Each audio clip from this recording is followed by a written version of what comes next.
Hi, and welcome to Thursday with a Friend. My name is Lawrence, Larry, Punk, or so many other words that people probably use to describe me. You can call me whatever it is. And on this episode, my very special guest, Ronnie Trickshot. How are you doing? Good, thanks. That's an amazing introduction. I've never been called very special before, but I'll take it. Have you ever been called special? I've been called plenty. Don't worry about that. Well, let me quickly start off by saying thank you for joining me on this, Saturday evening for me, Sunday morning for you, but Thursday for you guys. So if you guys leave anything in the chat, I will try and be in the chat. If Ronnie's available, I'll try and be in the chat. Oh, I'll be there. Yeah, we are recording this because, many of you know I have a 36-hour plus stream that I'm going to be doing tomorrow. So I said, hey, if I can get this recorded, so it gives me one less thing to be on here sitting in this chair.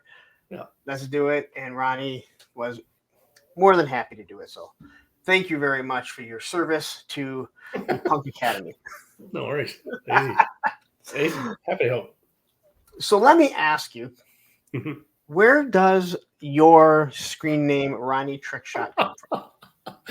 Oh, you ready? Well, first and foremost, it's very convenient because every second bloke in this community seems to be called Aaron, don't they? So we're going to discuss that in a second too. Okay, all right, all right. I'll stay clear of it.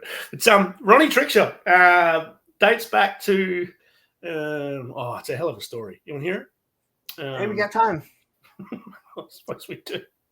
I used to be a salesman, a young salesman, and we had a visitor coming to town from a supplier of ours, and we went out to dinner with him, and he was a bit of an old rocker.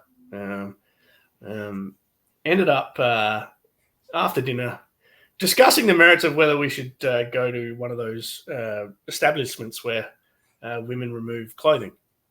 And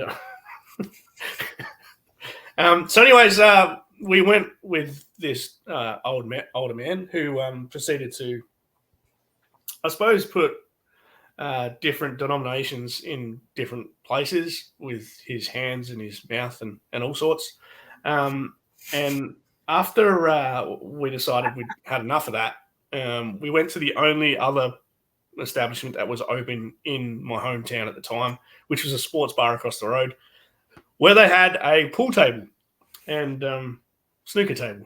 And we decided to have a game of snooker. But throughout the whole night, this old bloke was trying to come up with a nickname for me, just spitballing various things. He'd got as far as Ronnie because, obviously Ron seems to be a contraction of my name. So yeah, he was spitballing Ronnie around, but it was when I played a shot on the snooker table that potted two balls at once that he went Trickshot, Ronnie Trickshot. Your name is Ronnie Trickshot, and I've used it ever since. So offer sale. Yeah. Pretty much, yeah. Okay, so because of gentlemen establishments, and pool, plenty of beer. Is pool called something different in Australia? That's called pool. Yeah, billiards, snooker. Yeah, billiards. Yeah. All right, so let's get to your name. Yeah. So I was talking to Adam, that is Shark Eyes. Yes. Yeah. And he said your name, and I'm like, if his name is Aaron, what does Ronnie come from? And they're like, well, that's what everyone calls Aaron's. And I was like, no, they don't. I have asked many people here in the States, including my ex, including the guy AA Ron that I work with. Yeah. And he was like, yeah, I've heard that from foreigners, like foreign countries, but no one here in the States, in the US, uses Ron or Ronnie as short for Aaron. But once Adam told me, I was like, Oh my God, I've never seen it. Now, again, my name is Lawrence, and somehow they have derived Larry from that. Oh, yeah. Um, the L and the A are the only thing that are involved. It's not. It doesn't sound the same. No one Yeah. calls me Law or anything like that. But when he told me, I was like, here I am, 48, almost 49, going, Yeah. no, that's wrong. Like, no, that's not true.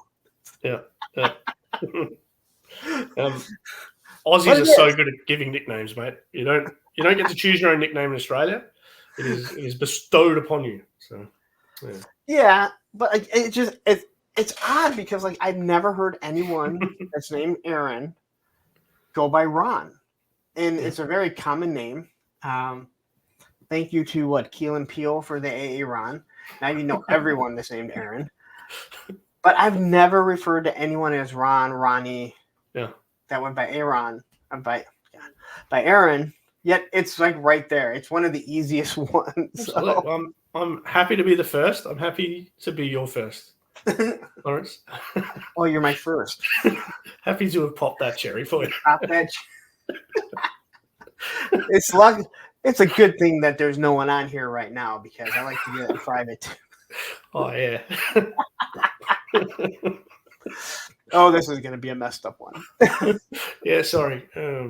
Oh, hey, listen. I've gone down all kinds. We've done very serious ones, very comedy ones. There's ones that I found out guys were in metal bands.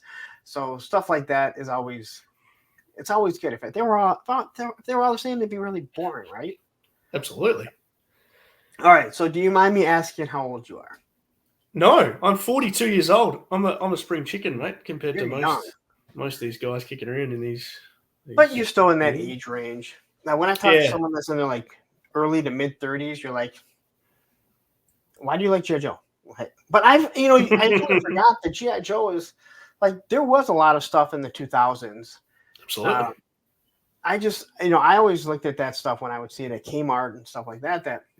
It's pretty cool they're making it. I guess I never really thought about like how lines were. I was thinking, hey, you know what? This is G.I. Joe. Oh, they're just kind of making stuff to fit in. You don't realize that there's like 78 versions of Snake Eyes in 1/18 scale. Yeah. And so there were a lot of kids that in that age that obviously got to enjoy it, which is cool because I really enjoyed it. Obviously, it's kind of consumed my life recently. So where did you grow up at? Where were you born and where did you grow up at? Yep. So I was born in Adelaide, South Australia. That is the name of a state in Australia, South Australia. Okay. We don't muck around here. If you're out west, you're in Western Australia. If you're down south, you're in South Australia. Yeah. Anyway, another Australian thing. So yeah, Adelaide, South Australia. I was born and grew up there. I'm still here. I've been here my whole life.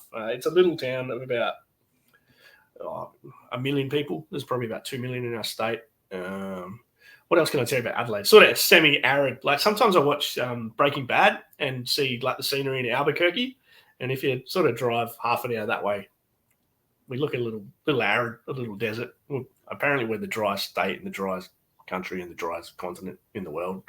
So yeah, tough place to grow up. But yeah, I got there. Well, how big is the state? 2 million isn't small. So, how big is the state? Because aren't your states smaller than what ours are in the U.S. for the most part? No. So it's a common misconception. People come here and they reckon they can drive from Sydney to Perth. Just chuck it into Google Maps and away they go. But no, this place is massive. Okay. And everyone lives around the outside. So if you look at a map of Australia, everyone lives around the outside because in the middle there's nothing.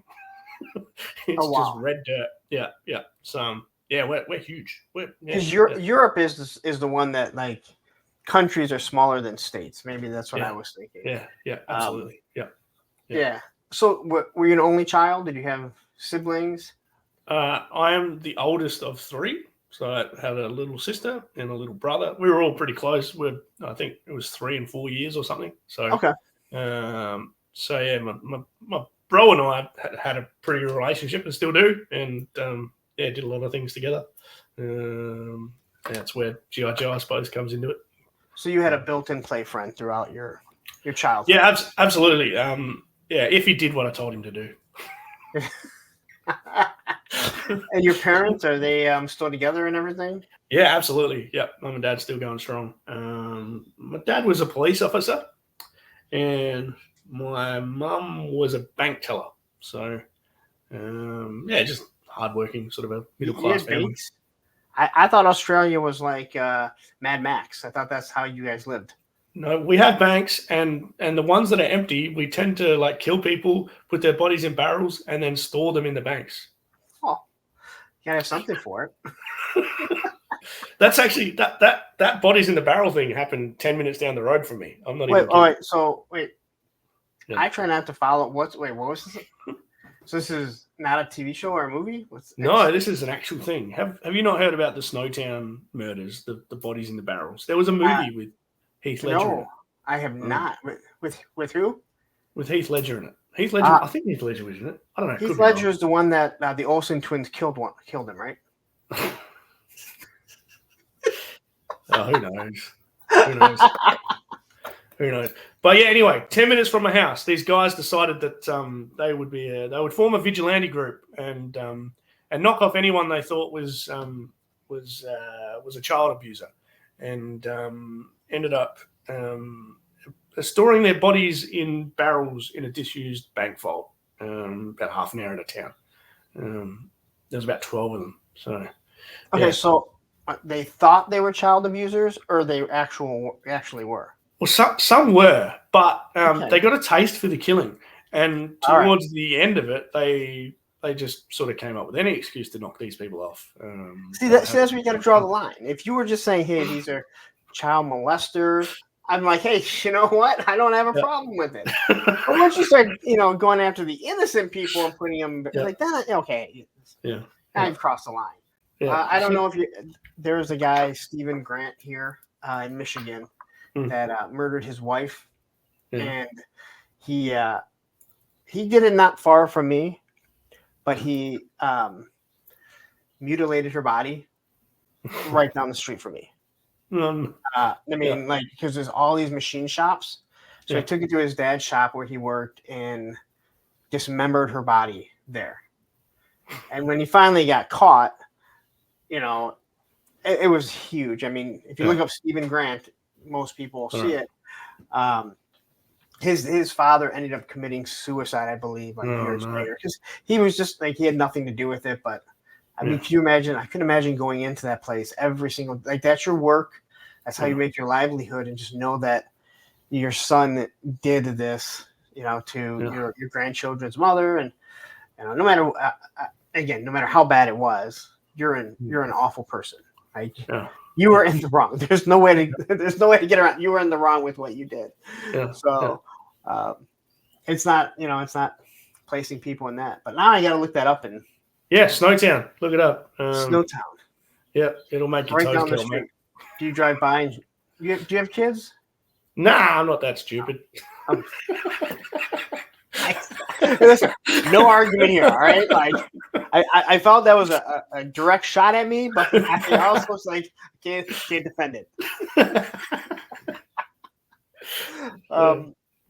So your parents are still together. Yep. So did you move around, or were you pretty much in the same place? Stayed in the yep.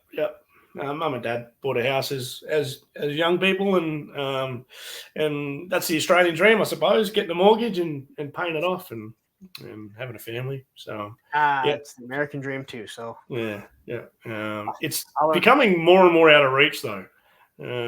Housing affordability in Australia is a massive problem at the moment. So is it really? Yeah, absolutely. I think we let too much overseas investment come in, and the previous generation, so the boomers generation, seem to be buying up all the houses and using them as investments, I suppose, renting them out. So purchasing a house is pretty difficult anywhere in Australia right now. It's a bit sad, but no, it is. And again, I think I've lived in this. I bought this place almost 17 years ago. Mm-hmm. It's a small place. I need a bigger place for just my collection and everything that has taken on Because again, I do. My room is very large, but it's one half of it is pretty much my studio, if that's what you want to call it. And it just becomes like, man, I really want to move, but like when I moved here, like the mortgage is just so cheap, and I'm like, I couldn't rent a place for how much I pay for this. Yeah. And that's including taxes and insurance, and I'm like, I don't see myself ever moving, but I do see myself moving, but it's not happening anytime soon. So, as a kid, how much younger was your brother? So Mum had 3 of us in 4 years. So my brother was 3 years younger than me, I suppose. Yeah. Do you remember like the first toys that you played with? I know in my age range, it usually comes to be like little people or the Fisher Price people. But being in Australia, it might have been different. Do you remember like the first toys you played with? Not what you fell in love with, but just played with. I worked out just last week. I had a little bit of Motu. I never had a He-Man, but I had, and Adam helped me identify these guys because they're just completely dropped out of my memory. I had a Stone-Dar and a Roboto. Roboto. Okay. Yeah. What was the other one? Stone-Dar. Sorry. There's a guy that used to fold up into a rock. The rock guy. Yeah. Yeah. So I had those. And the new one is stupid too, and people love it. So I remember having the Roboto or Roboto, whatever you want to call him, in the bathtub with me. And obviously, if you know that figure, it has a bunch of gears and stuff inside. You can see his mechanism, so he's hollow. Yeah, exactly. But obviously, after a couple of decent scrubs in the bath, didn't really fare well for those gears inside. So a little bit of Motu, and then obviously Lego. Lego came into it. Funnily enough, in South Australia here, we call it Lego. So weird. Everyone calls it Lego. But yeah, I had that medieval Lego, a bit of space Lego, a bit of the medieval Lego. But it wasn't till I suppose I got my first G.I. Joe that a toy really captured my imagination. So Downtime was my first Joe. So those are like the first toy, because again, you're a little bit younger, and I always say like I feel like Motu, like He-Man and like Motu, that is something that seemed like it was passed down to people in the 90s. It is something that really stood the test of time, even as they got loose and weak. Where G.I. Joe's like, if they ever got passed down, there was like no paint left on them. All their thumbs were broken. Crotches were usually broken. Maybe there was one that wasn't snapped in half. But you remember G.I. Joe being like your first love of toys? Yeah, absolutely. So I am always, whenever I talk to somebody from another country other than Canada, I'm always fascinated with how G.I. Joe was presented to you, because I always thought like everyone over on that side of the pond, they got Palatoy. And when I had Adam on, Shark Eyes, he was like, no, we had G.I. Joe. We didn't have Action Force. Isn't that correct? Yeah. Initially, I think it was branded under Action Force, and I've got a few Action Force bits and pieces, but it was quite soon that everything became G.I. Joe. And certainly by the time I was into G.I. Joe, it was all G.I. Joe. The funny thing is, though, like I never really had a concept of the ecosystem of G.I. Joe. It wasn't until I became an adult and started collecting as an adult that I realized that there was an entire comic book series. There was an entire cartoon series. There was a movie. I couldn't really place G.I. Joe into that ecosystem. So, sure, I had Dial Tone and his file card and stuff, but I didn't really have a concept of where he fit in terms of good versus evil, and who the main characters were, and who G.I. Joe was fighting against. So you just kind of knew that it was a figure that was cool looking. Absolutely. Yep. So I made up my own stories around him. Did my own thing with him. Now, what Yep. What about like Star Wars? Did you have any Star Wars and stuff? I didn't have any Star Wars stuff. No. I don't know why that is. I don't think it ever really interested me, to be honest. When I had Usual Mike on, who's also Yeah. from Australia, he was talking about it, and he was like, I had never seen the Star Wars movies, so and I kind of envy that because for me, Star Wars is the only thing as a kid that if I played it, I had to play it exactly like the movie was, and I've talked about this numerous times. Yeah. I just feel like that movie and that franchise, that whole everything about it is so important to us as children. Like Luke Skywalker he couldn't go off and do something else. Nope. Where G.I. Joe, He-Man, Transformers, they all had their other lore. Even though, like, well, obviously you didn't see the cartoon, but I was watching the cartoon. I read the comic books. I didn't feel like it always had to do that. As a matter of fact, I don't ever remember replaying any of that as an action figure. But the moment you had Star Wars, it was like, oh, you have Dagobah. Well, guess what? Right now you are being Luke and Yoda, and like no one else can even, show up there. That X-Wing is crashing. And my cousin had all kinds of Star Wars. And I just remember that's exactly how I played. So when I had Star Wars figures and I didn't have any vehicles, that's how I played. So they didn't mix with G.I. Joe. Like they didn't work. But I was really I'm trying to think of the word. I was just surprised and to hear how Usual Mike said, no, I did whatever I wanted because I had no concept of what Star Wars was till later on. Yep. Which seems crazy to me. Yeah. I was the same. I mean, Dial Tone, I've since found out, is a bit of a bumbling character. He's the communications guy. He's the guy that Cobra put in charge of G.I. Joe as a bit of a joke. And that broke my heart. Dial Tone was my hero. But, I always loved Dial Tone, and I love the look of the classified one that they're giving us. But I think I have 3 Dial Tones. I think I have 2 complete and like 1 kind of just straggler. I might have gotten rid of that one, but I loved the backpack that he had. I loved the communication. I loved the gun, even though it was like SMG, kind of sci-fi, but not really sci-fi. I always loved that character, and I don't even know why, because he wasn't military per se, but he kind of was. Yeah. He kind of had those greens and everything. Yeah. So, were there other toys that you also like fell in love with as a kid, or was it just G.I. Joe? Honestly, when I wasn't doing G.I. Joe, I was out I was out in the driveway with my brother, just hurling these ones down at him.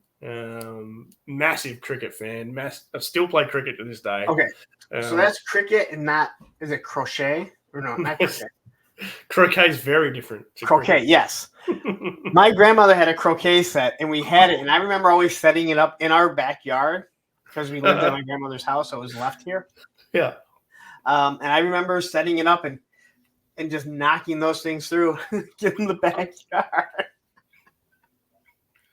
That's not cricket. But the ball looks very similar, does it not? Well, yeah. This is leather, so I don't know what a croquet ball looks like. But croquets are really they're hard. I'm just looking at it through the screen. I didn't realize that was leather because I just remember the stripes and everything, so you could tell the difference between the different balls. Yeah. So that it looks to me like a croquet ball. But you're saying that's leather, so that'd be that's completely leather. different. It's all right. You don't really want to get into cricket. Isn't that like a game that can go on for like days? Yeah, it goes for 5 days and no result. That sounds awful. It is. I wish I was good at another sport because it is so frustrating. If you get one chance, and if you spoil that chance, you're sitting around watching for the rest of the day. So, well, we'll get into that in a little bit because I know nothing about cricket other than I've been told it can take days to finish. Yeah, it can. Now you're adding on to it. So as a kid, you liked playing with Joe's, but you were also a sports fan. Absolutely, yeah. So now, I was always outside. Yeah. So what other sports were there in? Like, what other sports did you enjoy? Because I know Australia, like all the different countries are different. So yeah, so cricket in summer and Aussie rules football in winter. There's another sport that one you probably want to check out. Yeah. All right, so please explain that, because Aussie rules football is different than what you guys consider football. Yeah. Which is different than what we consider football, and obviously different than what people consider football as soccer. Yeah. Correct? Yeah, that's correct. So there's 4 codes in Australia. Soccer is one of them, and that's probably the least of the codes, the least popular of the codes. That's what the rest of the world would. I'd like to hear that a lot. The rest of the world would call football. Mostly played by children of immigrants from Europe. Let's be honest. So soccer, least of the codes. Then we've got the 2 rugby codes. So there's rugby league and rugby union. Mostly played in the eastern states, so New South Wales and Queensland. And that's the one where you run in lines and throw the ball, a bit like your American football, I suppose. Aussie rules, AFL, is played in South Australia, Western Australia, Victoria. Very different. So it's probably somewhere in between rugby and soccer, but with a whole lot more biff. Hold on, what? Biff. Blokes like to, You mean hits? Yeah. I don't know if you've seen. It's a fantastic game. It's a 360 game. A lot of kicking, a lot of what we call handballing, a lot of high catching. So jumping on the backs of other guys to take catches.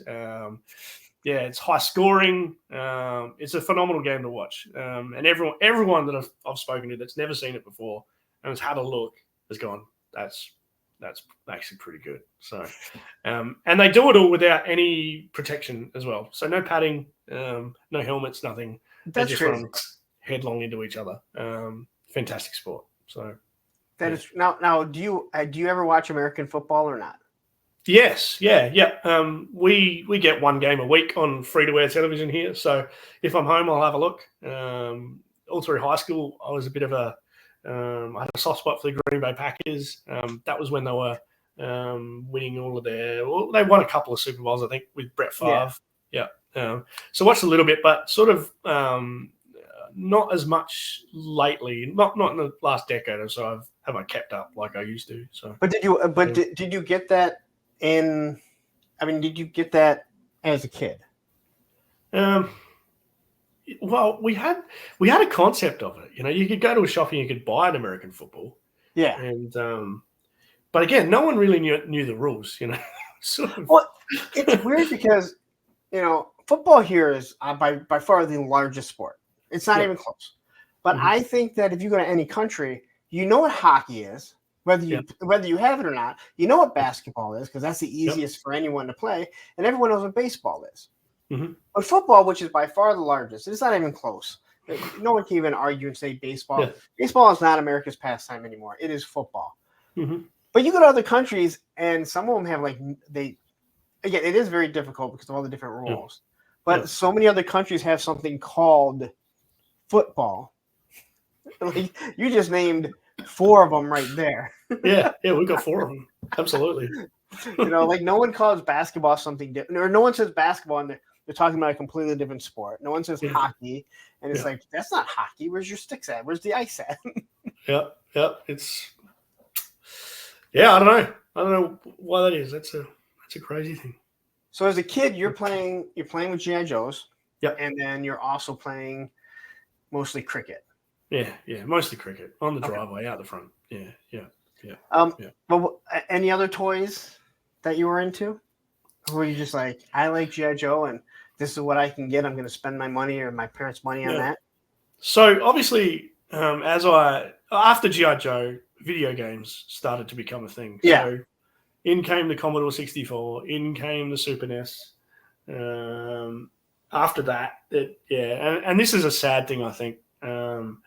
Toys became video games, and I've noticed that toy fairs lately, more and more, people are, I suppose, poring over those tables that contain retro video games rather than looking at the vintage toys, and I think that's a little bit sad. Like, Why would you collect CD cases full of video games?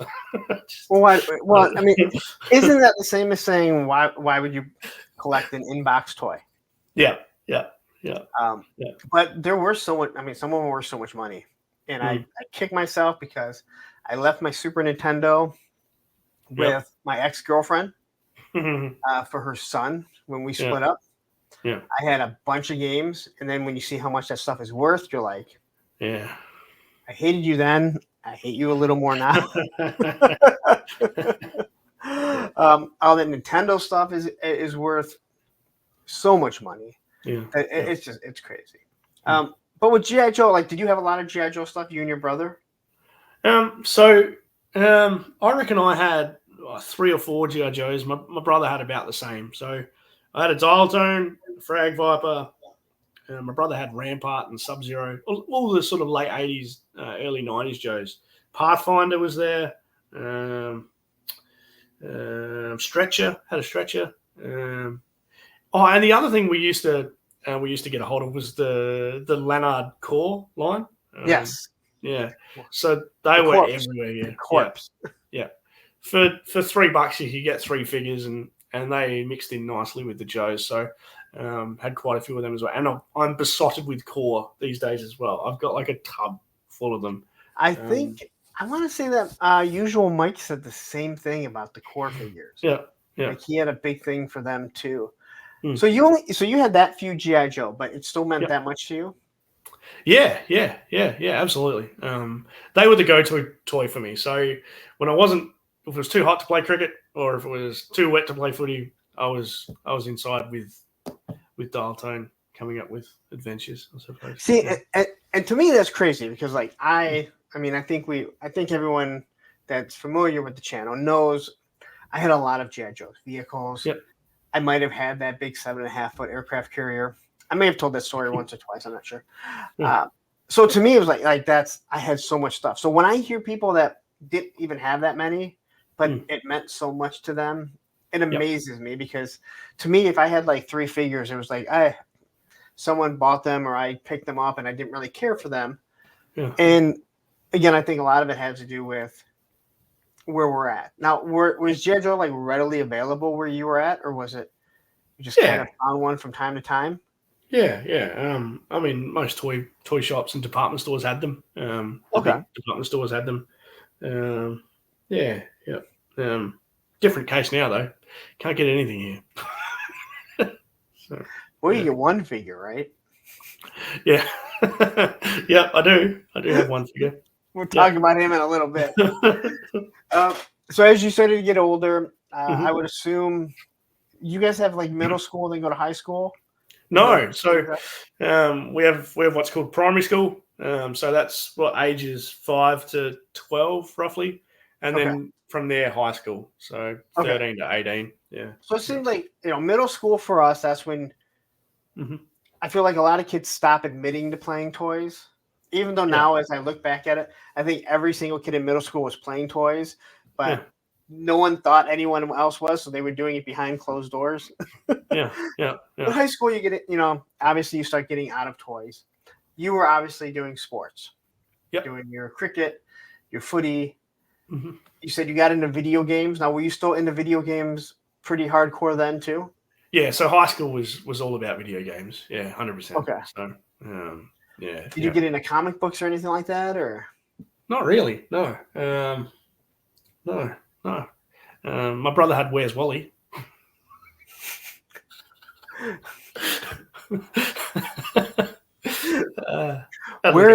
mean Where's Waldo or Where's? Where's Waldo? You guys call it Where's Waldo. We call it Where's Wally. Those books, right? Yeah. These things, man. Hang on a sec. These things. Okay. Yeah. All right. Oh my God. That's Where's Wally? So that's the type of stuff that just makes no sense. Why would they call it Where's Waldo here, and then Where's Wally there? Like, what idiot was like, you know what? We need to change the name because I can't explain it. I don't know. Maybe we should do some research. what I can say is Waldo isn't a common name in Australia, but Wally is a common name, and Wally's usually the guy that's at the end of the bar in the dusty outback pub, sculling a few schooners. So, yeah, Well, I that's can't Wally. say anything, but I do have an Uncle Wally. So Really? Oh, yes, I nice. do. I do. Nice. And he's one person I would never cross. I'll just say that. Okay, fair enough. Yeah. We have a lot of Wallies, a lot of Lawrences, a lot of Pete's, a lot of Michaels, which oddly enough, my dad's family goes Pete, Wally, Lawrence, and then Michael. And then Ralph and Charlie, I think just they needed extra names, and then Marie. So there was like 7 kids. Actually, there was 8, but one passed away before there was even 1. So, but yeah, kind of crazy that. Actually, the one that passed away, his name was Ronald. That is Ronnie. That is Ronnie in ours. All right, Ronald is Ronnie is short for Ronald, not Aaron.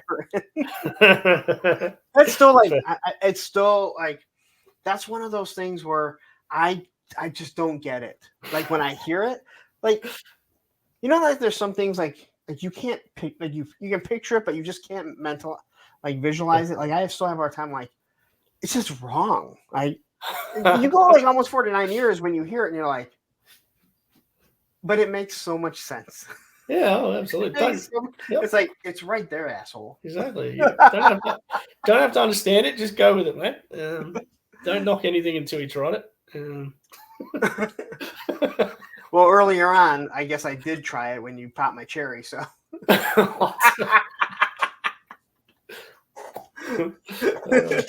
All right. So you go through high school. You're in your video games.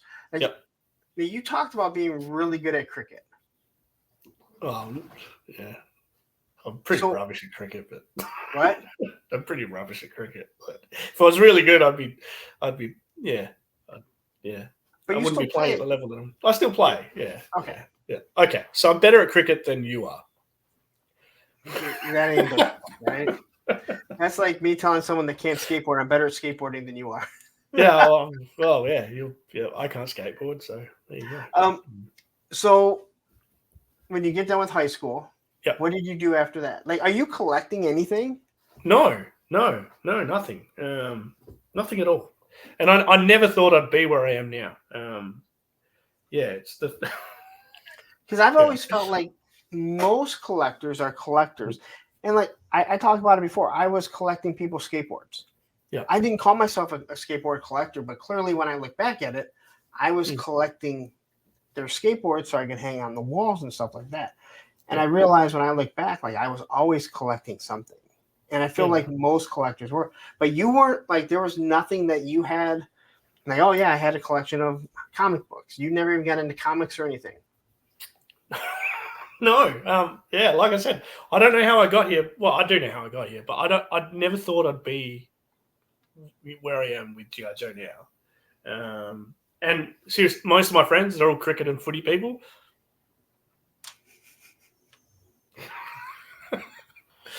So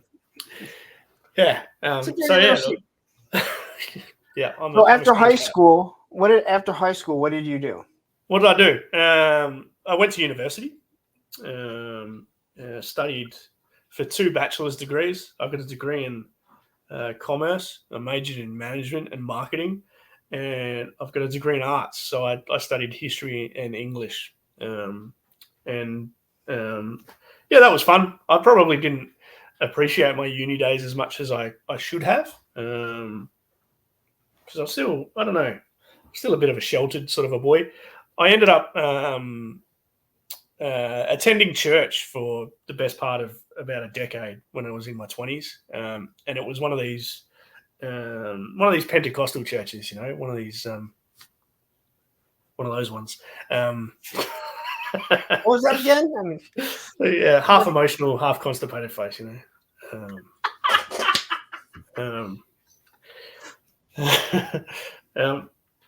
Look, I'd still have a lot of respect for people that believe. And so was there a reason?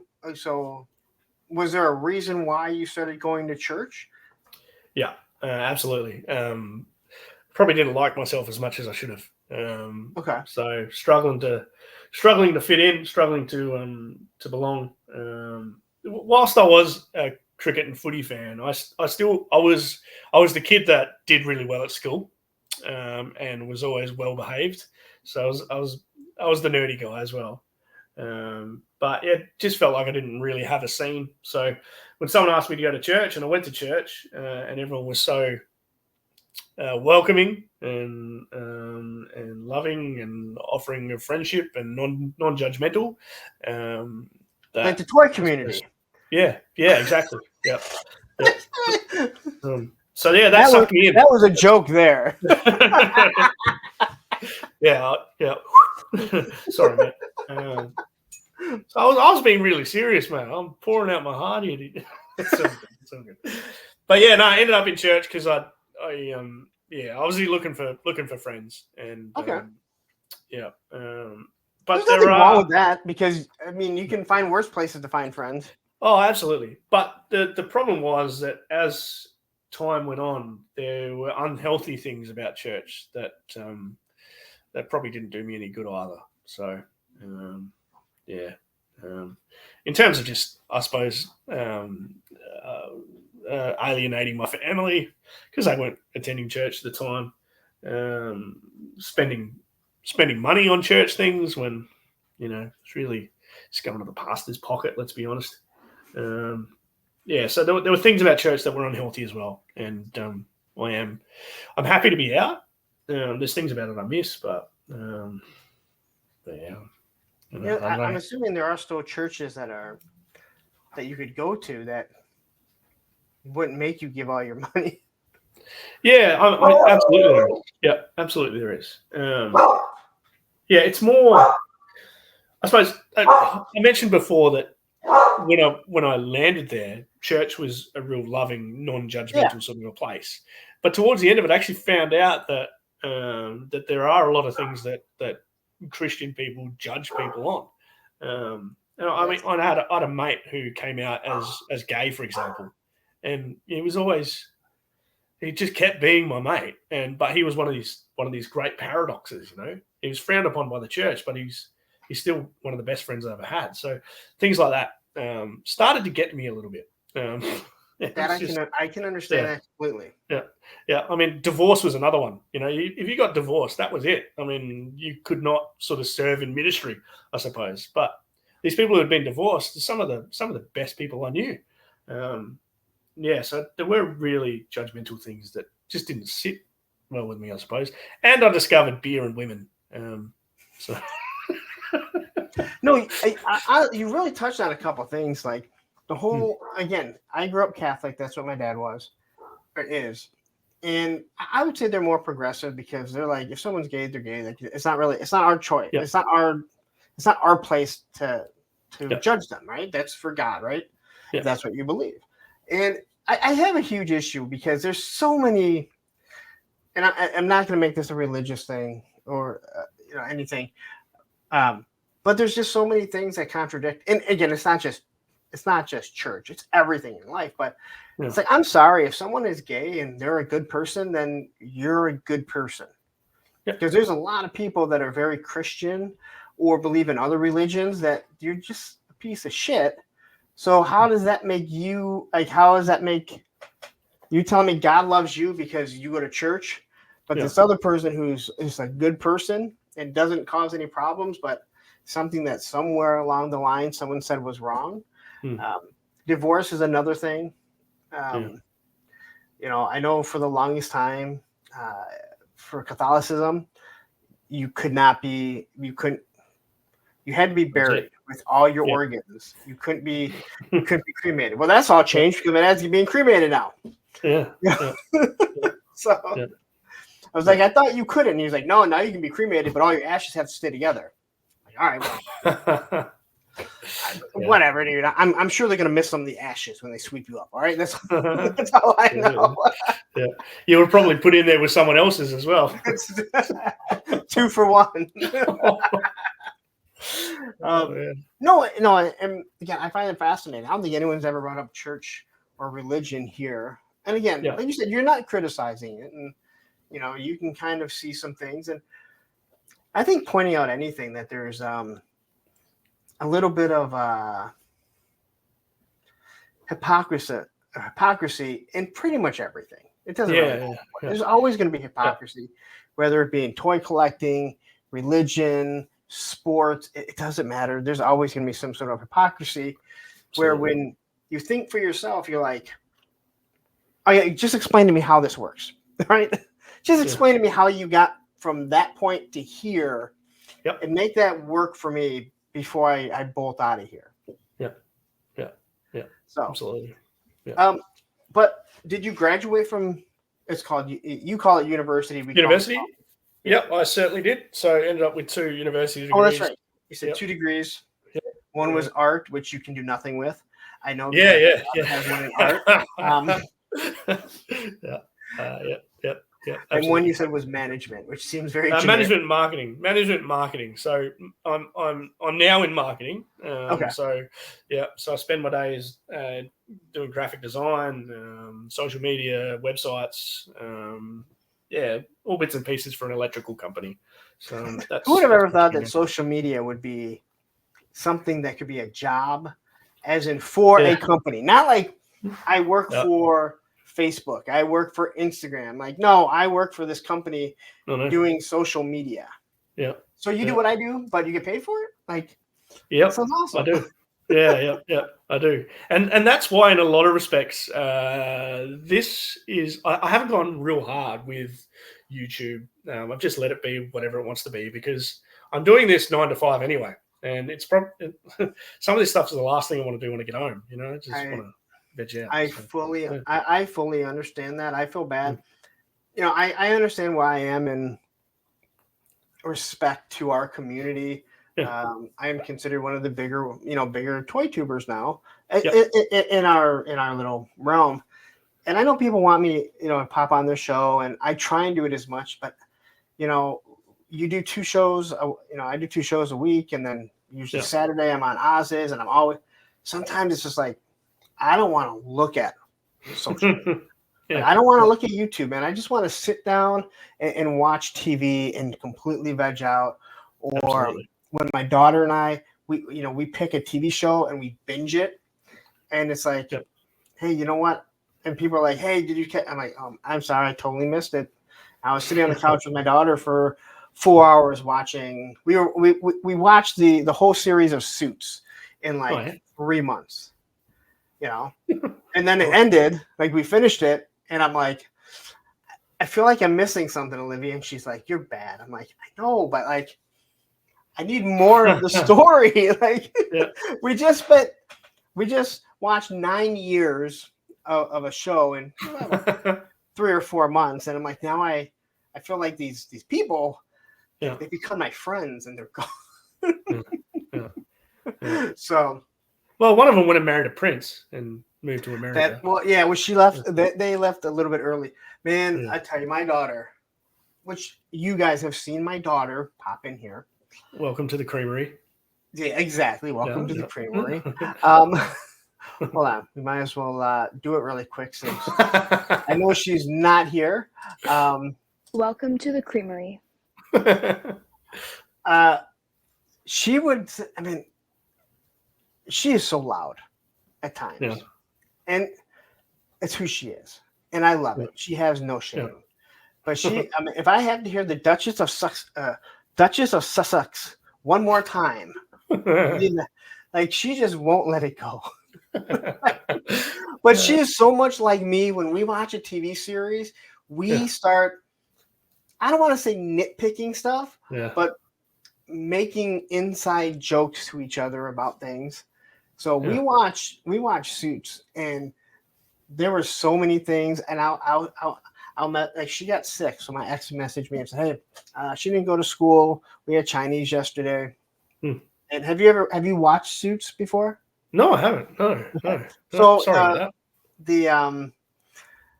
One of the main characters, his name is Louis Litt. So he's the he's one of the main partners. So he's one of the main guys, one of the main lawyers. But he tries, and he's one of the he's like the underdog that everyone picks on, but he's really good at his job. Name is Lewis Litt. So he has all these little jokes about you got lit up like that. And I message her and I'm like, are you feeling any better? I heard your stomach got lit up. And of course, she knows exactly what I'm talking about. So, nice. And like that, I love, like that's, that type of shit's fun. But no, what I was saying was like, yeah, like you're on social media all day doing it for work. Yep. You don't want to always come back and be like, let's do this. I got, these 8 Operation Monster Force. I'm like, let's get the video. Start realizing how long the videos actually take. To pull down, I'm like, I don't want to fucking do this. Yeah. Oh, that clicking around is what I do all day at work. So, all the Adobe suite. That's my day. The last thing I want to do when I get home is click around some more. So, yeah, I drive and I drive for work. And I remember when I was with my ex before we had kids.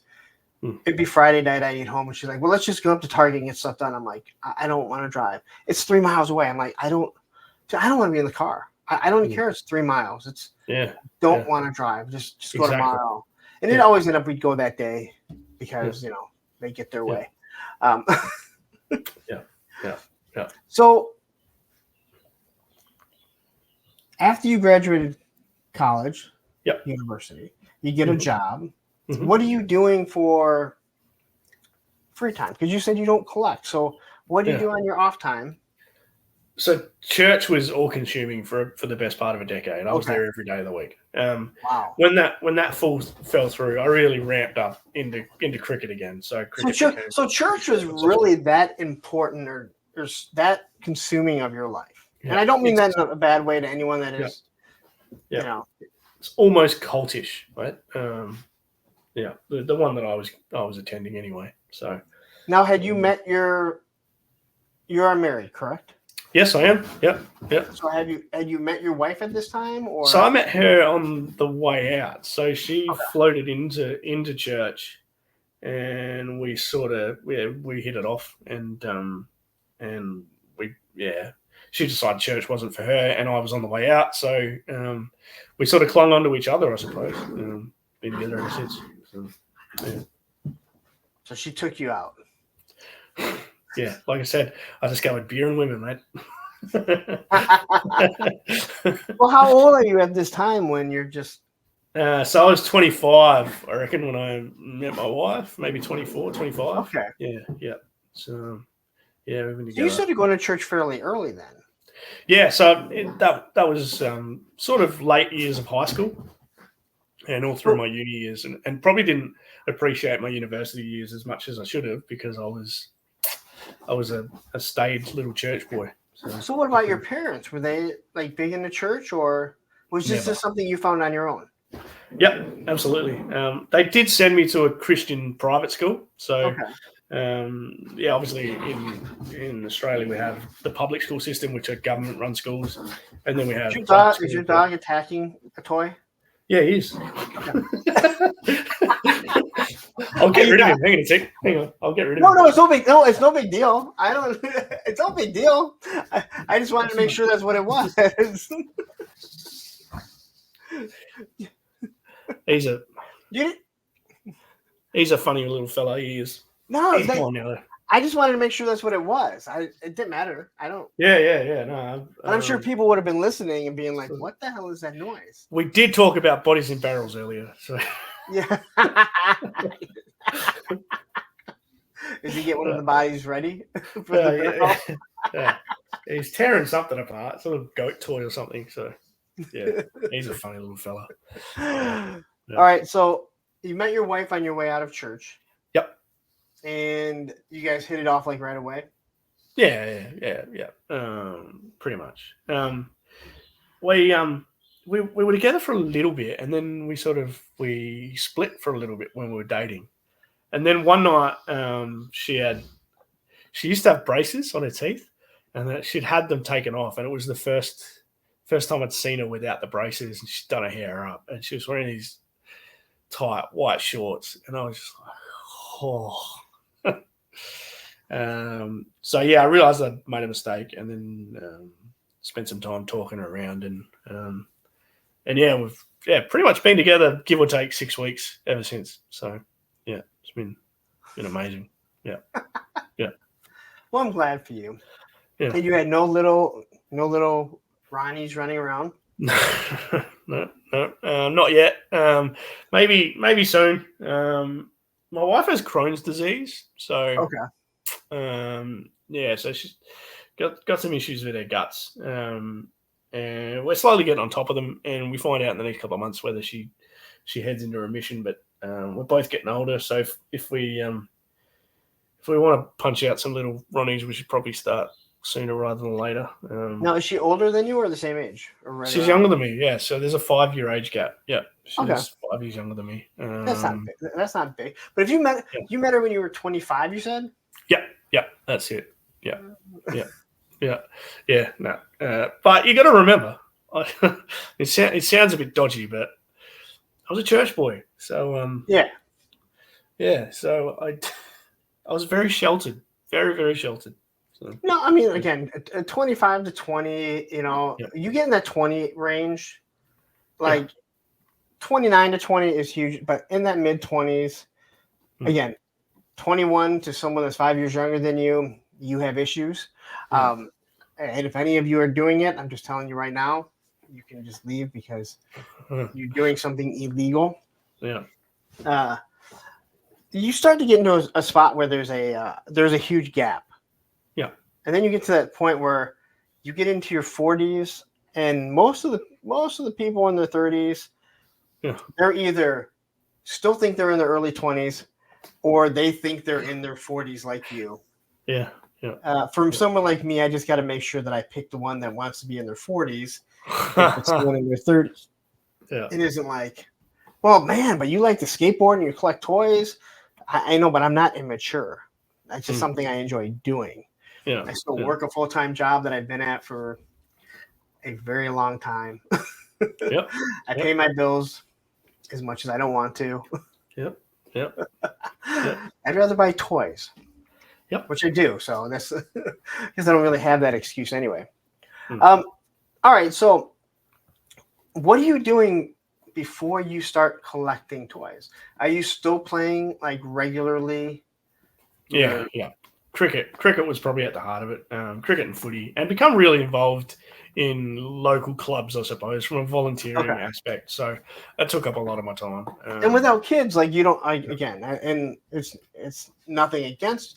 You don't have kids, so it's not like you have to dedicate time to raising them and doing stuff with them. So how involved with the sports did you get? That pretty well replaced church. So some weeks I'd be there every night of the week. Well, you said it goes 5. You said the game can go 5 days, so he had to be there. Yeah, absolutely. In summer, cricket would block out a whole weekend. 100% it would. I haven't enjoyed a Saturday in about 20 years. You haven't enjoyed one? Yeah. Sport really filled that gap that church left, I suppose. I was there all the time. So, yeah. So and then you start dating her. How does she handle that? Is she just perfectly fine with that? I don't know how she does, and I don't know how she still does. She's honestly, she's the most loyal person in the world. She just followed me to the ends of the earth. I don't know if she had a lot when she was younger. Her parents moved around a fair bit, so she didn't make any sort of lasting friendships. So I think, I don't know. Maybe me just doing what I do offered some level of stability. The funny thing is that she's become my rock. That's the amazing thing. So and that's great. I envy people that have found someone that is their person, because I know I haven't found that person yet. I'm okay with it too. So so you're not collecting. You play your two sports. Yeah. How does collecting come into your life? And when did it come in? All right. So, the pandemic happened. And I feel like almost all of these stories start with well, if one of those stories was going to start, it was going to start here. In Australia, we, I suppose, responded very differently to maybe the States did, maybe the rest of the world. Australians, all in all, tend to pull together. They just fall in line and do what they're told. And basically, all assembly of groups were overnight cancelled. All the bars, the pubs, the gyms, they were all cancelled. All the sporting competitions, they were cancelled. If there was an outbreak of the virus, whole cities and states were thrown into lockdown. All interstate and international travel was cancelled. So we all found ourselves at home doing nothing and doing more of nothing after we'd finished binging Tiger King. So could there have been I know we're talking about you getting in. Could there have been a better timing for a Netflix show? Absolutely not. That and everybody watched it because there was nothing else. That was nothing. And you can say what you want about it, but boy, was it entertaining. Yeah. Because I remember the one. Sorry to get off topic. I remember the episode where I remember what I'm like. He's not gonna shoot himself. No. Oh my God! Did he shoot him? And I remember going into work because I was working the whole time. Yeah. So we were working under the table. I mean, because we had a lot of nursing homes, so there's a lot of people with copy machines. Yeah. And I remember talking to like my boss and stuff, and I was like, no, like this is actual, like, yeah. Oh my God! Like they got it all on. Yeah. And they just showed it. Yeah. There's no sound, and you're just like, oh my God. But yeah, like that came and gone. Like Netflix could have been like, it was like they timed it. Release the virus. Now release Tiger King. Everyone is home. No one's watching this if they're not locked down, right? Yeah. Okay, so anyway, I'm glad after Tiger King. Yeah, after Tiger King. Yeah. So after Tiger King, obviously just pinging through Netflix looking for something else to watch, and I stumbled across The Toys That Made Us. Oh, I love that. Dude, I love that series. Yeah. And lo and behold, there was an episode there on G.I. Joe. So I put it on, and all of a sudden these figures that I had when I was a kid started popping up in front of me. And I was hooked. I just I thought I've got to get on eBay straight away and buy the 6 or 7 figures that my brother and I had when I was a kid, because these things just need to be in my house. So I found those 6 or 7 figures. Well, I found probably 4 or 5 of those figures. The other 2 or 3 were harder to come by, and I thought, how am I gonna find these other ones? Ended up just searching through Facebook, stumbled on some G.I. Joe clubs on Facebook, and before I knew it, I was sucked into this massive ecosystem that is G.I. Joe. So comics, cartoons, movies, all the figures. Started with those 6 or 7 little figures that I had when I was a kid, and now I just have to buy everything I see. Don't know how I got here, but here I am. So COVID starts. You watched The Toys That Made, and I remember watching that because it came out on Christmas Day. And I remember watching it at my dad's house with my kids and everything. And I was like so excited because I'm like, there's a G.I. Joe episode. I gotta watch it. Yeah. And I can honestly say I did not use the internet to look up anything about toys. Yeah, me either. I wasn't looking up skateboarding. You know, I didn't use the internet for that. I can't even tell you what I use the internet for. But I wasn't collecting at that time, really. Yeah. But, you know, the internet made things so much Oh, Like we know, like I didn't know what Palatoy was. I had heard Action Force, but I didn't know what it was. I didn't know who Glenda was and Quarrel. Like it didn't really matter. Yeah. Now we all know it because everything's at the tip of our fingers. But as a kid, you didn't realize like Absolutely not. Oh wait, you know what? Australia and Japan and all them, they probably don't have a real American hero because it's not really American. Absolutely. Yeah. So that's how you start getting into it. Absolutely. Yeah. Now, what does your wife say? Mostly rolls her eyes. I don't know. I think she's happy enough if I pitch in occasionally around the house. Yeah. So does she have any problems with it? Like she's perfectly fine with you getting into collecting? Yeah, she's fine. I mean, the only time she'd have a problem with it is when it starts to infringe upon what she would consider her time. So, so if I'm out with her, I'm out with her. You know, if I'm doing something with her, I've got to be doing something with her. If I'm looking at my phone or scrolling through eBay or watching someone on YouTube, she gets a bit snaky if it's her time. So, yeah, spending time with her is important to her. So when I'm not with her, she tends to go and do her own little thing. Like she'd be down the other end of the house right now. I don't know, doing something. And again, I can't be mad at somebody that, hey, you know what? You have your hobby, but I'm also important to you too, or I should be. We have to have our own time. And I'm not gonna lie, like before, like one of the issues with my ex and I, before this, there was a game that I really got sucked into on my phone. And I can look back at it and say, yeah, that really started drawing a strain. I didn't think it was a problem, but when I kind of look back at it, it was like I always had my face in that phone. When we were supposed to be sitting on the couch, I was playing that game. And you can see how that stuff does. It puts a strain on relationships. Now, does she collect anything? Is there anything that she's into? No, not really. She's got a lot of books. She's a librarian. She's got lots of books. I'm not sure if she knows she can just check them out, right? She doesn't have to buy them. I want to go get her. I can tell her. You get most of them on an app these days as well. She keeps explaining to me, "Oh, look at this libraries app." So why have we still got the books? Yeah. Stop causing trouble, Lawrence.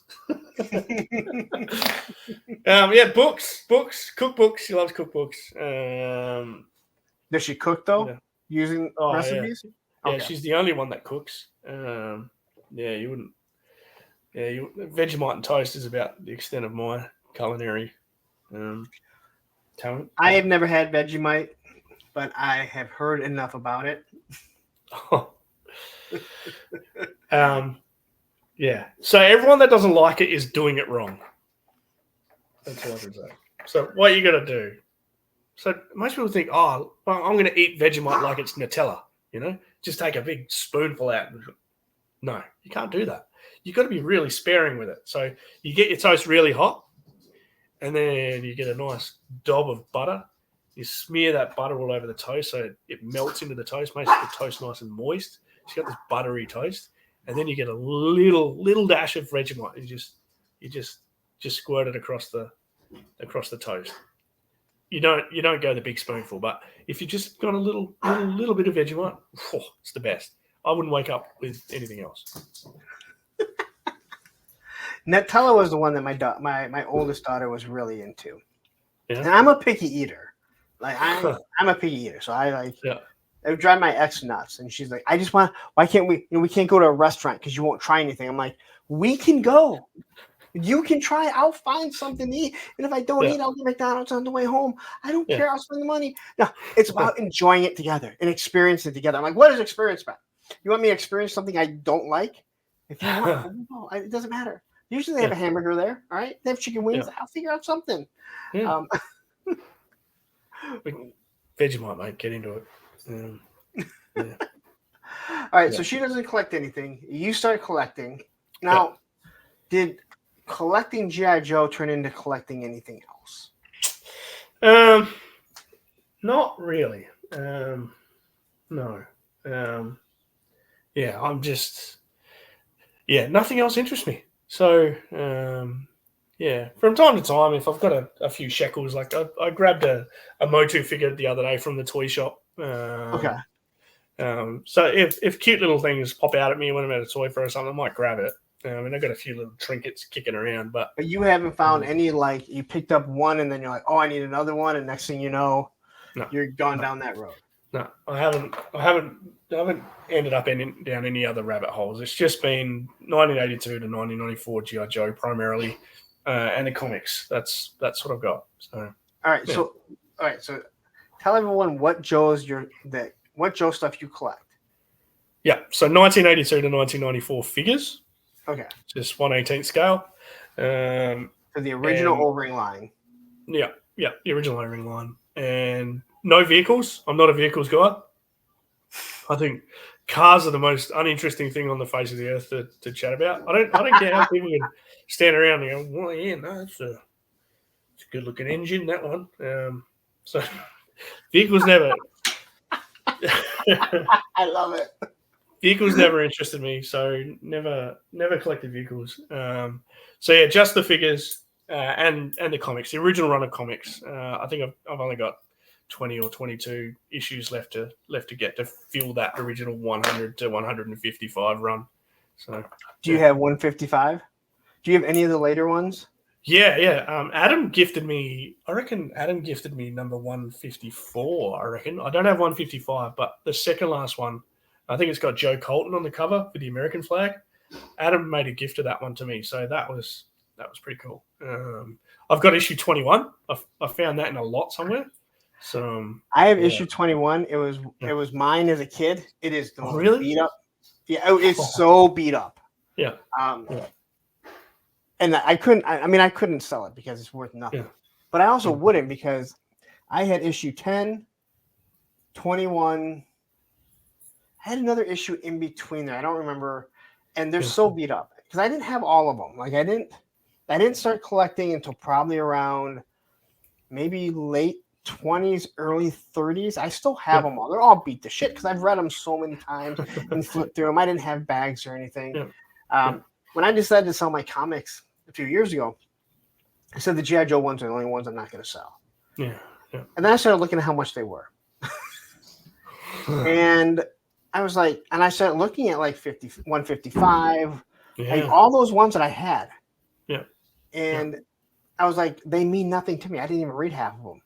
Yeah. It was these ones that are beat up. Like that was my childhood of reading.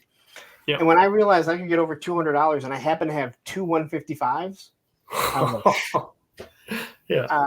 but both of those, one sold for like 135 and the other one was like 235 and the other one was like 218 or something. Wow. And then 154 sold for I think 175. Mm-hmm. Like those last 20 were so much money. I don't know where that money is. I probably bought Motu stuff. Fair enough. Which I sold that and didn't get my money back on that. So those ones got worth a lot of money. But like I had 21, and I didn't know it was special or anything. I just knew that it was kind of cool because I didn't have to read anything. And then you find out later on how historic it actually is. Yeah. And you're like, I wonder if mine's worth money. And you're still young and you look at it and you're like, and then you take it to the comic book store and they're like, it's issue 21, all right. So that's really all you're collecting. No classified stuff. I've got a couple of classified. So the issue is in Australia, it doesn't appear on shelves in shops. And I mean, I think there's something to be. I remember walking into toy shops when I was a kid, and that was half the allure of G.I. Joe or any toy back in the 80s, 90s. It was on the shelf. G.I. Joe is just not on the shelf here in Australia, particularly not in Adelaide, South Australia. So I think the first 4 or 5 figures, I grabbed them from a Toy World store because they were on the shelf. but since then haven't picked up any. I will get the dial tone. That's coming out soon. Obviously, because that's got sentimental sort of value to me. But yeah, I've just got the original Duke, Snake Eyes, Scarlet, and Roadbot block that came out with the Nerf guns. Yeah. Yeah. Don't have much else. So, yeah. All right. But you're on. So you did have one that you said was always on the shelf. Yeah. Now I did a show with you, Adam, and Lenny. A while back. And I had a blast doing it because you asked a bunch of questions that there was like things that we want to know what the Americans think this is. And I thought it was pretty fun. But you told a story about a certain figure that was always on the shelf, which is funny because we didn't have it on the shelf here. So tell everyone what this was. Yeah, it's still on the shelf too. It's the Profit Director Destro. For some reason, a massive quantity was dumped into Australia, and you can find them everywhere. Going for 10, 15 Australian dollars, which is about, $3 American? Oh, is it? No, it's about, what is it, about, about $8 or $9 American. So, yeah, they're everywhere. They're absolutely everywhere. Profit Director Destros everywhere. Okay, Yep. No, go on. Yeah, what would you like to know about Profit Director Destro? So you had showed me something that they did with Profit Director Destro. Yeah. You have that close to you? Yeah, I do. I'm going to make you full screen for this because it's just so awesome. Here it is. So I love this. Most valuable coach of 2023. And it's the Profit Director Destro. Yeah.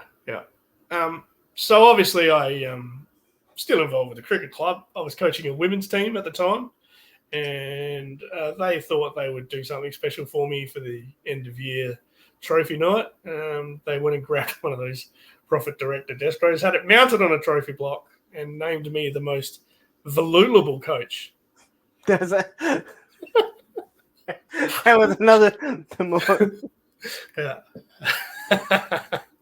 Now, did they know that you collected G.I. Joe at the time? Absolutely. Yeah. Okay. Yeah. So that was a deliberate thing. And honestly, it's one of the best gifts I've ever. It is the best gift I've ever received for a year of volunteering at anything. I was stoked, and I'm still stoked. It looks really good on that because of the gold and everything. Yeah. And to say, I remember watching it, and you guys started talking about it, and then I don't remember if it was you or one of the other guys that was like, yeah, they made it into a trophy. And then you showed it, and I was like, whoa, hold on. Like, not that you can't get this figure still, but you can't go to a store and get it. I've never seen it on the shelves because I believe it was a fan channel exclusive. And you guys are like, dude, this is the only figure we have, and there's an abundance of them. Yeah, they're everywhere. And you say it's still on the shelves? Yep. Yeah, absolutely it is. So do you get any other classified stuff or?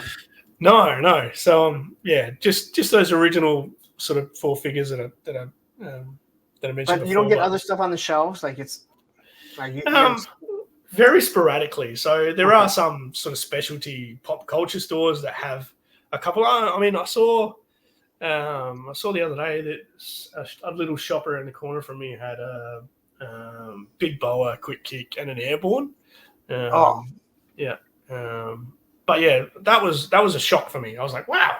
And usually, if I see something on the shelf, I'll buy it. But yeah, maybe not the classified rabbit hole. So I left them there. The airborne is a great figure. Big boa is surprisingly a good figure, and quick kick is quick kick. The problem with quick kick is there's a Marvel Legends Shang-Chi that just looks better as quick kick than him. He stands better. Then if you paint his legs or paint his pants black, you pretty much have quick kick. And I know like Matthew Matson's like, I'm just gonna keep mine and not even bother with that. But yeah, it's it looks so good. Every big collector was like, they bought that as their fill-in until Quick Kick came in. And then when it comes in and I'm looking at the two of them, I'm like, that one actually looks better as Quick Kick than Quick Kick. So now I just have them together because in actuality, I believe in Action Force comics, Shang-Chi was actually one of Quick Kick's trainer instructors. Yeah. So there is a connection between the Marvel run of G.I. Joe and the actual like Avengers and everything. Oh wow. Yeah, it technically does. It does fit in that timeline, but obviously G.I. Joe has gone down a different road and everything. Yeah. But I love that. And everyone's going to be looking at it wondering because it will be the thumbnail of this. They're going to be watching it for about 5 days going, what the hell is that? And they're not going to understand the story of it until they get to watch this episode.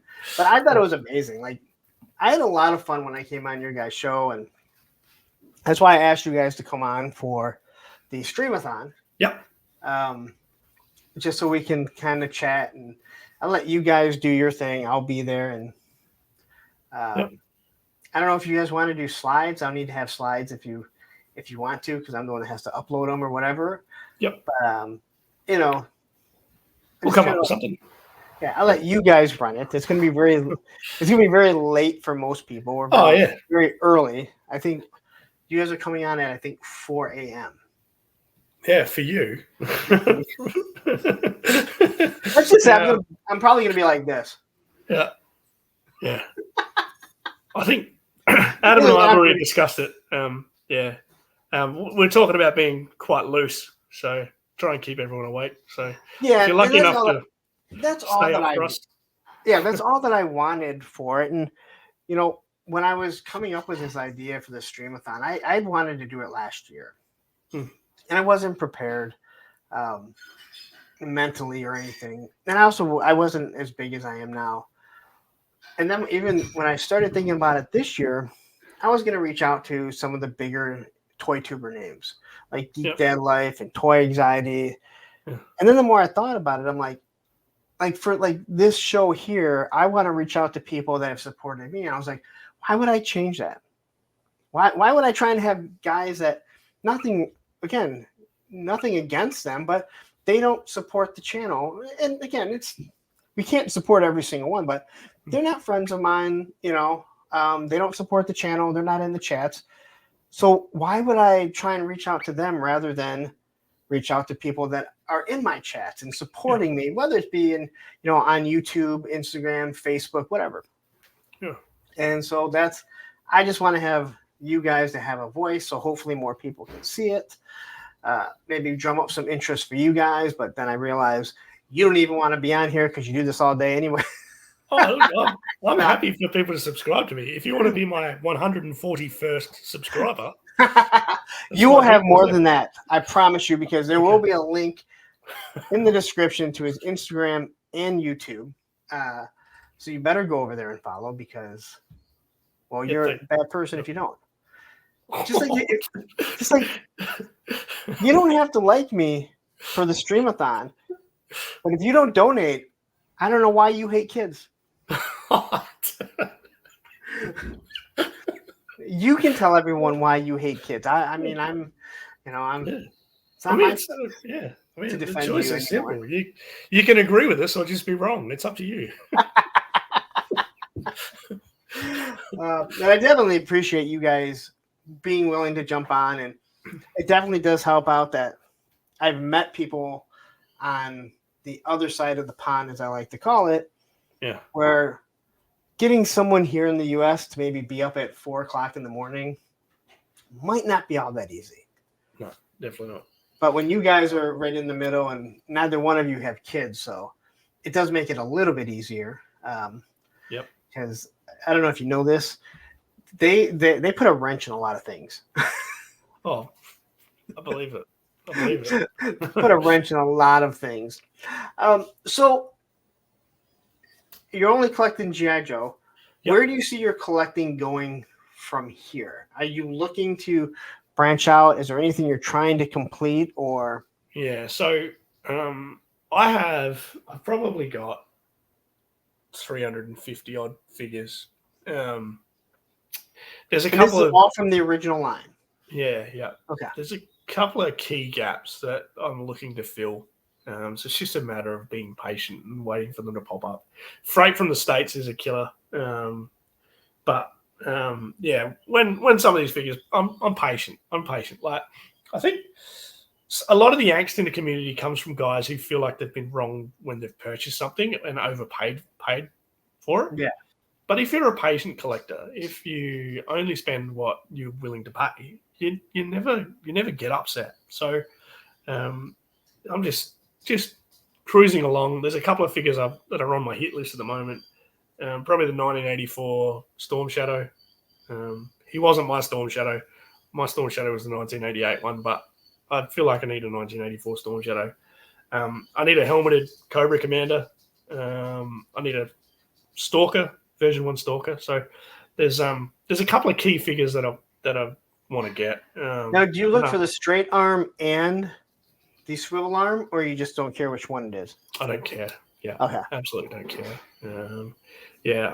I mean, and I like them in reasonable condition with as many of the accessories as possible. I used to be like can't have elbow cracks, have to have all the accessories, perfect paint. Used to be like that, but then I realized it's easier and cheaper if you just take whatever. So I probably draw the line at a broken crutch. That's no good. You can't. I mean, I never really noticed broken or cracked elbows till people started pointing them out. Yeah, but broken thumbs and crotches, that's no good. Yeah. That's a no-go for sure. I suppose I started to learn more about the line as well, and like I was reading on his tank that some of the mint on card Joes they've got cracked elbows. So it's cracked before that. Yeah, the O-ring breaks on them. Yeah, and the O-ring breaks. Oh, that card there. Yeah, I've got a couple on card Joes that people have sent me over the years. But yeah, I mean that one's the O-ring's gone on that one. And never been opened. So and, I mean, someone was talking about it, and they were like, eventually, all these O-rings, like they're going to be broken, like they're not going to be together. Yeah. So if you have them on card, how well does it look? Where nowadays, all the new figures, the way they're packaged is they have that bubble inside of it, so it keeps it in place. Yeah, which is awesome.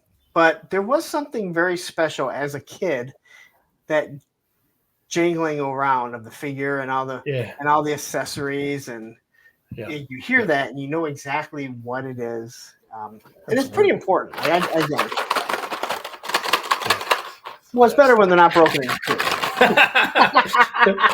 See, now you're showing off at how much jiggle you have because you have multiple parts flopping around. So where do you see for social media? Are you trying to get anywhere with YouTube or Instagram? So my Instagram, I have a few followers. That idea came about. Okay, so when word started getting around that I was collecting G.I. Joes, every time any piece of toy photography popped up on social media, all of my footy and cricket friends would tag me in it. So, like you've probably seen those videos of the guys that use the explosives to take photos and all sorts of stuff with their toys. Yeah. Every time one of those videos popped up on Facebook, like 10, 11 blokes from footy would tag me in it. And I just thought, well, maybe I should have a crack at this. I've also got an interest in photography. So obviously with footy and with cricket, I have a photography setup, zoom lens, take regular action shots at footy. So taking photos, editing photos, always been a hobby of mine. And obviously when everyone started tagging me in these toy photographers, I thought, hey, I've got to have a crack at that. So started taking some Joes out in the backyard, just grab a couple out of the cabinet in a little ice cream container out the backyard, stick them in the lawn or whatever, take a few photos, put a nice filter on them, shove them on my Instagram. And that took off. So, yeah, that was amazing. So, yeah, Instagram went nuts for me. And I'm still pretty committed to that. I still post 3 or 4 times a week. And the amount of comments and reactions I get on my Instagram is just amazing. Like, yeah, I can't believe the response I get sometimes. But I suppose that's where I get to talk to people about G.I. Joe, I suppose, on my Insta. So that's heaps of fun. And that obviously led towards people wanting to have a chat to me on YouTube. So found my way onto a few live streams on YouTube, podcasts from the pit, obviously with Lenny and Adam as well. At the same time, these guys are always encouraging me to, I suppose, do some YouTube stuff. So I've just sort of started, I suppose, in the last 6 months or so, and not done a lot, just done some bits when the moment takes me. And yeah, that's been fun. So I suppose, yeah, the fun is what drives it for me. So fun and making friends. I mean, I don't have a specific aim for my YouTube channel or even for my Instagram. It's more about just being able to talk G.I. Joes with people that know G.I. Joes, because no one at the footy club does. My wife definitely doesn't. My family definitely doesn't. So it's about seeking out people who are, probably have a good time with and teach me a bit more about these things. So, yeah, it's been good. Yeah, it's definitely one of those, like, I mean, I've talked before, like, I started doing it just because when I was trying to find reviews on what these classified figures were, no one was reviewing them. Nothing. Yeah. And then I realized, well, all these figures, I have the O-rings, and I was just comparing them. Yeah, yeah. But never in my wildest dreams would I thought that I would be where I'm at now. But more than anything, that I would actually meet so many people that I consider friends. Yeah. Guys that have become some of my best friends. Absolutely. Guys I talk to almost on a daily basis. I talk to Tony, Tony's Figs almost every single day. Yeah. If I had a girlfriend, she would be like, you know what? Enough, dude. Yeah. Yeah. But we don't talk about just toys. We talk about our families. Like, he knows everything, Oh, yeah. Stuff about my family and everything like that. So never did I think that I would be, making friends like this, going to conventions, hanging out for days with people, having some of the best times of our lives. And all because of G.I. Joe. Yeah. All because of this weird YouTube world that we somehow joined. And this is the type of stuff that we tell our kids, like, those people are not real friends. And I'm like, yeah. Everything I told, we told our son, like, hey, no, those aren't real friends. Okay, well, I made real friends. You don't make any money on YouTube. I made money on YouTube. It's like, all this stuff that we say, now it's like, okay, well, that's a little wrong. Yeah. But I say a big enough man, but I'll let the short jokes start flying in. So, yeah. All right. So before we wrap it up, mm-hmm. we got to go back to your cricket. And you talked about how cricket can go on for days. Yes. So kind of explain this to me, because I know, like, if I wrapped it up, someone would be like, wait a minute, you said you were going to go on and kind of have cricket explained a little bit. So no one understands cricket here, because I don't think there's one person that actually plays it in the U.S. Well, actually, funny enough, the last World Cup, some of the games were actually held in New York. So, but were there Americans playing? No. India versus Australia, I reckon, was one of them.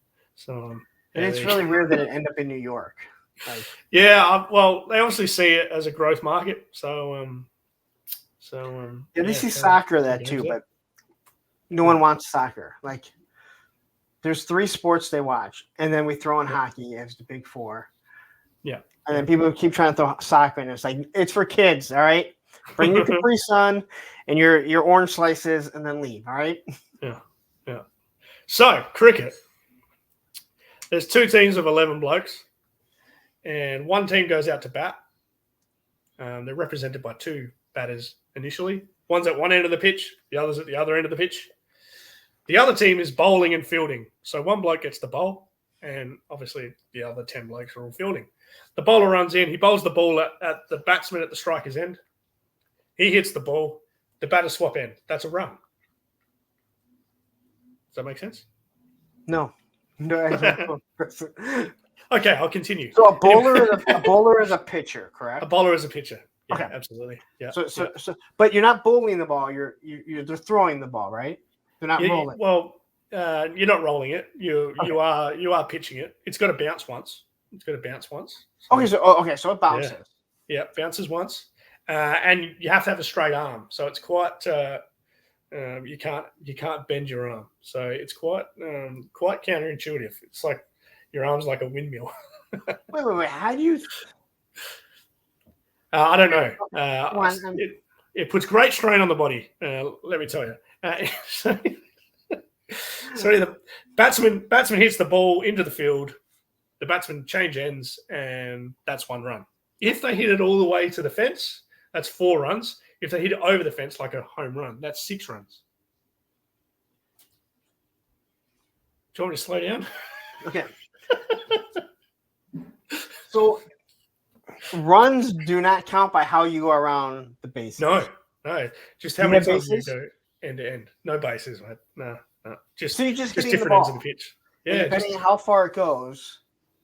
Oh, that's how you. Yeah. But if you run between the wickets, that's 1 run. If you hit it all right, how do you run? Wait. Because there's 2 batters in at the same time. There's a batter at one end and a batter at the other end. Wait, so if this batter hits the ball, I don't even watch this. Oh, I'm not gonna make you explain. But how does I told you it was a horrible sport. Okay, well, how does it end up where at times you might be out for, like, you're not doing anything for days? Yeah. So what happens is the 10 batsmen. There's different modes of dismissal. Like in baseball, you can get caught. You can get if your wickets get knocked over. There's different modes of dismissal. So every batter gets a chance to make an innings, I suppose. And when they're dismissed. They're gone. When all 10 wickets, all 10 batsmen are dismissed, the fielding team goes in and bats. The thing is, if the team that's batting second doesn't get bowled out, so doesn't get dismissed, and doesn't make what the first team made in terms of runs, there's no winner.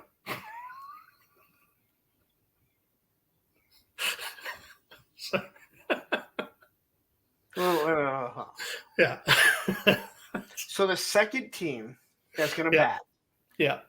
If they don't equal or get more than what the first team got. Yeah. There's no winner.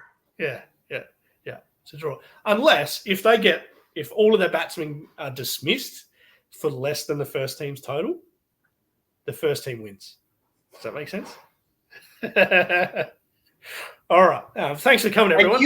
And you don't understand the rules of American football? No, I understand the rules of American football perfectly. I don't know why blokes just stand around all day. They stand around all day. I reckon American footballers stand around for longer than what cricketers do. They do. Do they not? No.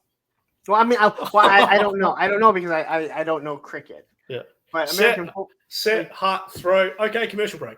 Set, heart, throw. Okay, commercial break. But there's a lot of action in between there. Usually. Not always.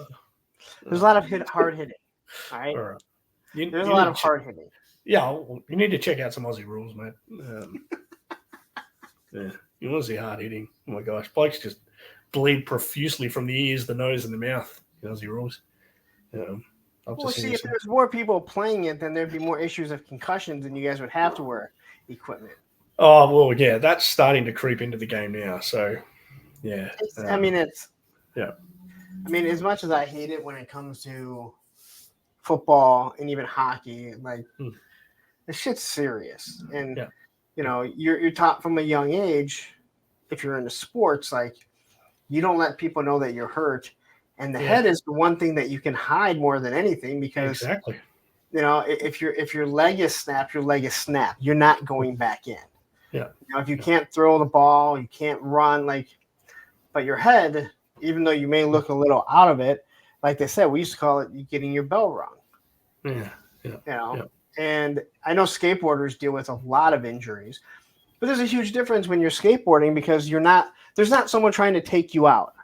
Nope. Just, so if you can't do it, or you can, modify what you're doing so you don't put as much focus on certain parts of your body, but you don't have something trying to take you out other than like a handrail, some steps, a ledge, the concrete that you're landing on. There's no person trying to take you out. Yeah, very fair. No errant elbows or knees or hips. Yeah, exactly. But anyway, it's definitely something different. Yeah. Thanks for allowing me to unsuccessfully explain the rules of cricket. I can't wait to see the comments to see what people are saying. I want to know. I'll be interested if anyone's like, "Dude, he fully explained it right," or other people are going to be like, "That makes absolutely no sense." But again, I'm looking at you moving your hands. It's not like you're showing me a picture of it, or you're showing me like a video, and you're like, "See what they're doing?" Like, I'm just like, you're going, and here's a batter here, but like, I don't understand that. Like, there's two batters, and they switch. They switch. Yes, they change ends. Why are there two at once? I don't know why there's two at once. Like, I feel like there should be one, and if they get out, then you move on to the next one. That might probably make more sense, wouldn't it? But I kind of like the idea of in like Major League Baseball, you have two batters that come up, and then like one gets one pitch, and then the other one swaps, and they get the next pitch. And then if someone hits it, they both try and run the bases. That doesn't make sense at all. No, it doesn't. But it sounds like total chaos. And sounds like actually, you know what it sounds like? It sounds like cricket. Well, I don't understand how you guys don't run any bases, but you get runs. Yeah, you just have to run down the other end. The pitches are long. If the other batter is basically standing next to where the pitcher would be in baseball. Does that make sense? No, but I'm going to look it up now because now I'm highly interested in just trying to figure this out. I just want to see how. How does it end up being like? How does a game end up being 5 days long? Yeah, we just play for 5 days. It's so cool. When do you call a day? Like, how long do you go for one day before you're like, all right, we'll come back tomorrow? So each pitcher, he bowls what's called an over, and it's 6 balls. All right, so blocks of 6 balls. He bowls 6, and then we get another pitcher in, and then he bowls 6, and we get another pitcher in. That's how it works. We do 90 sets of those in a day, so 90 times 6 in a day, and we do that for 5 days. Okay, so women. So you're saying women have no rights in your country because there's no way a woman in the U.S. would be like, oh yeah, you can be gone for 5 fucking days playing your little fucking game. That's yeah. Yeah. How does my wife do it? I'm gonna have to go and talk to her, I think. You might want to ask her, like, what do you do? So how long does a game normally go for? So Test match cricket is full 2 innings per side, goes for 5 days. But how long is one day? 90 overs would go from 11 a.m. in the morning until 6 o'clock at night. Holy shit! What is the divorce rate there? It's got to be about 95%. I mean, come on. You know what the funniest thing is? Like, most women, obviously, this is really, I'm being generalist here, but most women, they'll walk in 5 minutes into the game on day one and they'll say, "Are we winning?"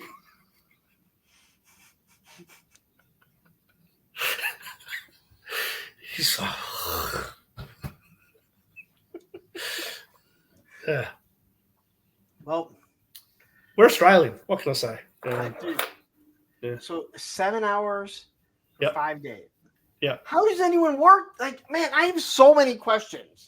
Like, how do people work and actually pay to? Yeah. So most of those 5-day matches, they happen during holiday season here in Australia. So summer in Australia is December, January, February. That's when we're playing cricket, and obviously they fall perfectly in line with the Christmas, New Year holidays. Australia Day is also in January as well. So usually they're built around the long weekends, and most of the action occurs in day 1, day 2, day 3. So those days draw the biggest crowds. Having said that, at these games, most of the time the crowd isn't actually watching the cricket. They're just standing there drinking and yelling random stuff. So it is possible to go to a game of cricket and not see a single ball get thrown all day. The atmosphere it's pretty funny. Yeah. I'm gonna have to pop up YouTube and. But then I'm scared because then I'm gonna get like every obscure sport YouTube's gonna think I want to watch, and I'll have like every single one thrown at me. Yep, you're gonna feed. And not one will be like hockey, football, basketball stuff I like. It'll be all these like weird obscure things. It's just like I watch skateboarding, and the next thing I know, it's like, why are you showing me longboarding? That is not skateboarding. That is someone cruising on a longboard. All right, they're not doing tricks. You know. So, well, I want to say thank you very much. No worries. Very enjoyable. Thank you. Thanks for the opportunity. It's been awesome. Oh, for sure. And like I said, I had a feeling this would be a little bit shorter. When you don't have anyone asking questions, it's going to go a little bit quicker. Yep. But I definitely do appreciate it. All the links to your channels, your Instagram, and YouTube, or anywhere else you want me to put in, will be in the description. So go over there, give them a like, give them a follow, be that 143rd subscriber. Yeah. I predict you'll have at least 150 before this is over. Really? Yeah. Why not? Probably before then. Yeah. People listen to what I have to say. Okay. Sometimes I'm yelling at them. Sometimes I'm yelling at the top of my lungs, but that's a whole other story. So, or a completely different stream that someone wants to have me on and go, so why do you yell at people? I'd be like, because they didn't listen to me the first time. I'm happy you didn't get animated today. There's been a few testy moments over the last couple of weeks. I had no reason to be upset with you. I had absolutely no reason to be upset with you. You've never done anything to me. You haven't accused me of copyright striking and trying to get the horde of people attacking me, only to disappear when you get called out. No, it wasn't me. No. So where can people find you at before we take off? Yeah, so Instagram's probably where I do most of my regular work. That's right there at Ronnie Trickshot. Ronnie_Trickshot. Ronnie short for Aaron.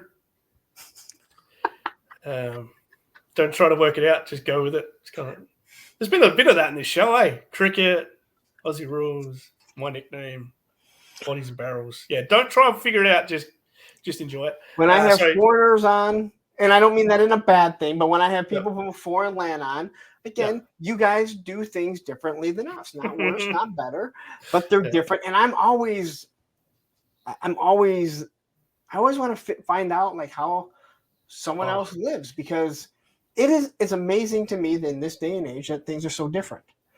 At the same time, I think every other country is a third world country than us.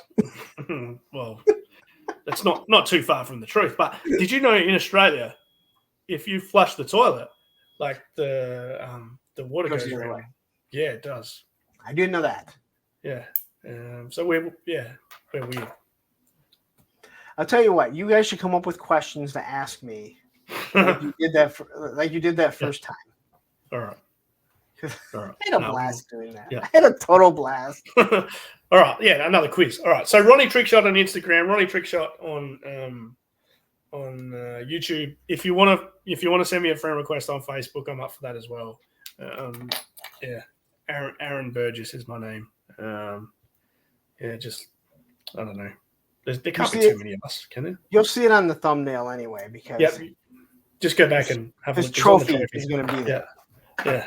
There it is. And are you doing live streams now? Yeah. So Adam and I stream most Tuesday nights in Australia, which is early Tuesday morning for the Americans, and we tend to just riff on each other. Me and him are very similar, and just tend to dribble a lot of crap. It's a raucous time. Don't take ourselves too seriously. Not looking to build anything in particular, but more just me and him hanging out every week. Because, like I said, it's an opportunity for me to talk about G.I. Joes when I can't talk to anyone else about them. So, yeah. No, and again, that's what this is. This is hanging out at the bar. We're just not leaving the house. Yeah. Like COVID all over again. Well, I do want to say thank you very much for joining me. I had a blast. Again, I avoided having a dud for a Thursday with a friend. I've been able to avoid them all. I'm fearing that day when I have one that I'm 5 minutes into it. I'm going, oh my God, this guy doesn't fucking talk. I think I need to get be able to text my daughter or something and be like, all right, we need a code if there's ever something I need to get out of a live stream. Yeah. Like when you're on a bad date. Please ring me now. Exactly. Oh my God, I got to take this really quick. Oh my God, I got to get out of here. So straight out the bathroom window, That'd be weird because the people would still be sitting here on my screen. Yeah, that would be funny. I should do that one day. Just leave and see how long someone stays there. Oh no, I'm going through a tunnel. I can't hear you. Anyway, thank you very much. Anyway, you guys go over there, hit that like, hit that subscribe to him, because you know what? You can tell he's a good guy. I like him, or else I would not have invited him to come on. This is my biggest issue. I don't know how to say goodbye and actually leave. I'm gonna see you later, Lawrence. All right, Aaron. Everyone, take care. We will see you soon.